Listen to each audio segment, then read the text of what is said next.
So what are we doing this morning? What do you mean, what are we doing? You know what we're doing. I already told you this morning. I don't remember. All I know is we're cutting poles. That's all we do is cut poles. Well, since we started getting the poles from that other place, we don't have control of the size. We get a load, a semi-load, and there's different sizes. So we've got all these small ones. So instead of just wasting them, we're starting to sell fence posts.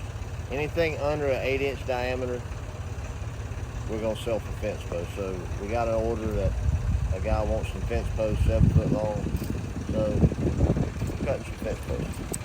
And then later we're gonna cut some 16 foot or 19 foot 6x6. Get it right. Get it right.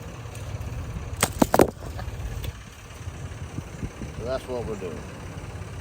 That's what we're doing today, y'all.